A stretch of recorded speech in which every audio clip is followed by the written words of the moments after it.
Hey, I don't know where I should go. Where should we go, man? You don't know? Hey, there's no, wherever I do go, there's no I'm gonna be ready. 260 and all. Be ready. That's Le'Veon Bell. He does not look like he's 260 pounds, something he needed to get out there after the report from the New York Daily News that the Jets have concerns about Le'Veon Bell because of rumors, whatever, that he had ballooned to 260 during the season in which he didn't play football. He looks like he's in pretty good shape, and he's going to be in very good financial shape as of March the 13th because somebody is going to pay him a ton of money to come in and transform the running game and part of the passing game because he is a very dangerous weapon out of the backfield catching passes. At one point, his demands from the Steelers were driven by his belief that he should be paid like a number one running back and a number two receiver. That's the kind of impact he was having in the Pittsburgh Steelers passing game. Now, where will he go? And he deserves to have some fun with this after sitting out the entire year as part of this business strategy aimed at getting life-changing money, multi-generational life-changing money. So good for him. And it's good to see him enjoying himself, and it'll be good to see him back in the NFL. Now, somebody tweeted recently, if the Eagles get Le'Veon, I will lose my bleep. And Le'Veon retweeted that with, and one of those emojis like the emoji is thinking very hard about what may happen. So, and the Eagles are a team.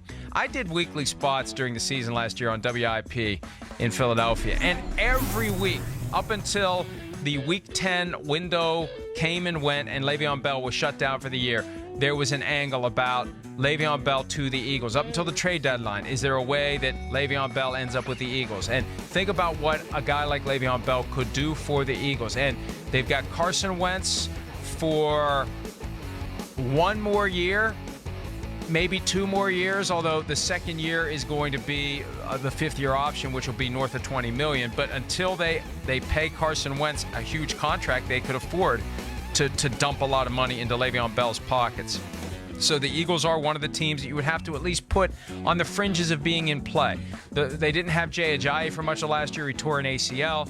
From time to time, it felt like the running game was kind of lost in the shuffle, and we know how important the running game is to that Eagles offense. So that is a team that maybe, possibly, should be considered. The Jets are a team that we've been talking about really from the get-go, and I've believed from the moment it looked like Le'Veon Bell was setting this up to get to free agency, the Jets would be the team that would pay Le'Veon Bell for reasons related to football and for reasons unrelated to football, because they're trying to compete with the Patriots, they're trying to compete with the Giants, they're trying to sell tickets, they're trying to sell PSLs still, and they have a few years left with Sam Darnold under a relatively small contract in comparison to what he eventually will have when he gets his second deal. So pay Le'Veon Bell a bunch of money over the next few years, help Sam Darnold grow into the quarterback he needs to be for the Jets to be as good as they can be. So that makes a ton of sense. Plenty of other Eagles players noticed what Le'Veon Bell had to say. Chris Long had a gif of a smiling Dwight Schrute,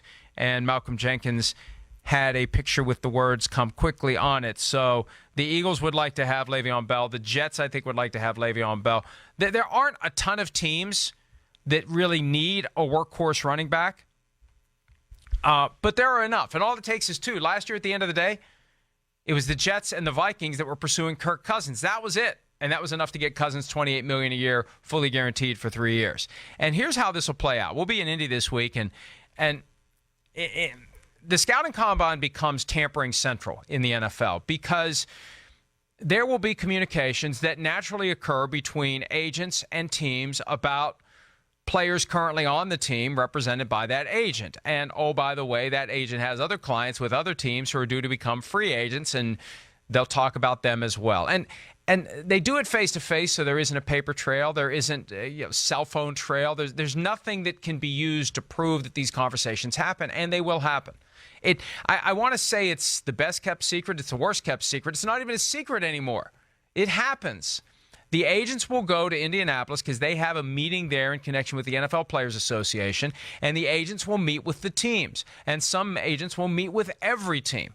And when Adisa Bakari, who represents Le'Veon Bell, leaves Indianapolis, he will know the teams that intend to eventually make an offer to secure Le'Veon Bell. Now, it used to be that the numbers would be put out there. One thing that this 48-hour legal tampering window that we see right before the start of free agency where offers can be made, one thing that has done, it's gotten teams to be a little more discreet, a little more vague about what they'll offer. They defer that until later in the process. For now, though, Bell will know the universe of teams. He'll know if the Jets are in. He'll know if the Eagles are in. He'll know if the Colts are in, although no one thinks the Colts are going to spend the money necessary to get him. And by the way, they have Marlon Mack under contract for a couple more years at a very favorable rate.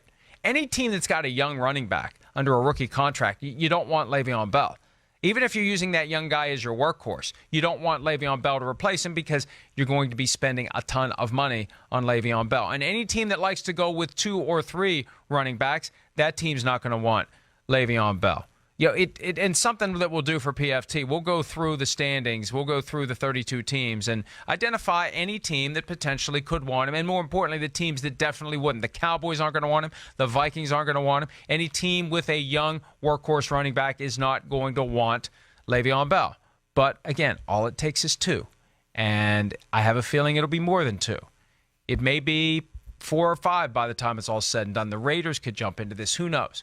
But Le'Veon Bell is going to get the contract that he couldn't get in Pittsburgh. And there will be people who say, well, this contract doesn't make up for the $14.5 million that you lost last year. But if it's got significant guaranteed money, if it's better than the deal that the Steelers offered Le'Veon Bell in 2017 and 2018, remember, the Steelers won't guarantee money beyond the first year of the contract.